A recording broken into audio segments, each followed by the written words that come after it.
People with hypothyroidism, Hashimoto's, Graves' disease, or other autoimmune conditions often find that they're sensitive to different kinds of foods. They'll get hives, they'll get stomach upset, but they can't figure out what they're sensitive to. They ask me, should I take a food sensitivity test? Here's why I think usually the answer is no.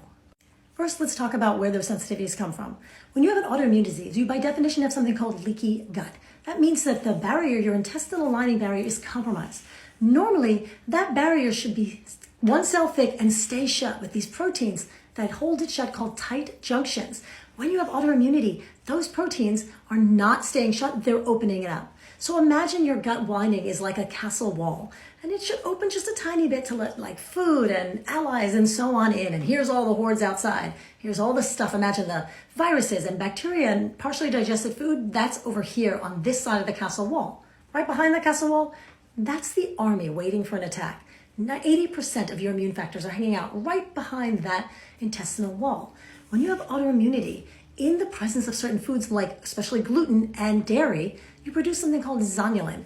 That zonulin, instead of opening the intestine like that, throws open the gates, tosses down the drawbridge and lets everything in. And what happens? Your immune system on the other side is going, what the hell is this? And starts to attack. One of the things that starts to attack are these semi-digested proteins, these food particles that should have stayed in the gut. The only thing that should get through are things like amino acids and vitamins, not half-digested pieces of fig.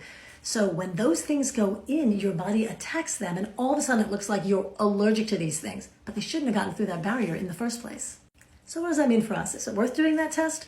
Probably not. What you really want to do is work on closing that gut lining and healing the gut barrier, because this way, the stuff that's supposed to stay on this side is going to stay there. The reason why I mentioned figs is that I did my test before I understood this. I did a test in September. Well, guess what? I have fig trees that become ripe in September. So with my leaky gut, the figs I was eating were getting over here. Now that I've healed it, guess what? I can eat figs with no reaction. So what are the things that cause leaky gut?